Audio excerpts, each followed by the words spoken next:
Yes, Reiner. I don't think I quite got my question answered. I guess what I was asking was, you obviously can't transmit and receive on the same signal or same frequency at the same time, so these remote receivers, are they inputting to the main repeater on a different frequency and then retransmitting? I don't understand, I guess, how that works.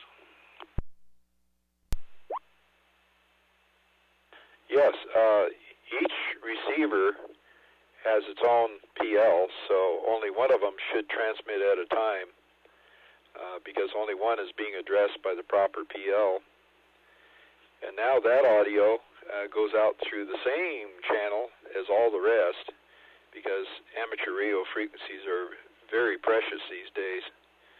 And as far as I know, I'm the only one in Oregon using one frequency for everything. And by all transmitting only when asked to transmit, they get through first. And we find that in practice, that's been 99.9% accurate. It's very, very accurate. Being the first signal in, it will key up the repeater from a port that's used just for that. And the signal coming in through that link is the only one that's keying up because it's the only one with the right PL. Now, initially, like you, I would have thought, well, how can it tell which one? Well, the way it can tell which one is by the PL that the customer uses. The person who's trying to get into the net would be the only one keying up with that PL at that instant. So you see how that works. Now, if somebody came in with two different tones, say they had two different individuals and both keying up with different tones, it would take the first one, whichever that is, and microseconds would be involved here.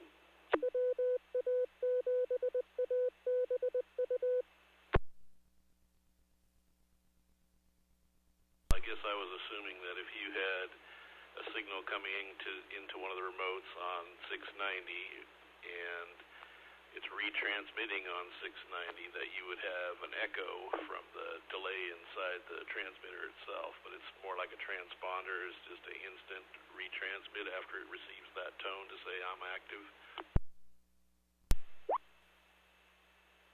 Well, actually, no, we don't retransmit on the same frequency. The receiver receives the frequency on 144.69, then turns around and transmits on our link frequency, which is way off in La La Land somewhere. So, yeah, it's a totally different frequency. It could be on microwave, for that matter. And actually, one of the nicer ways to deal with this, if it were real easy to get up and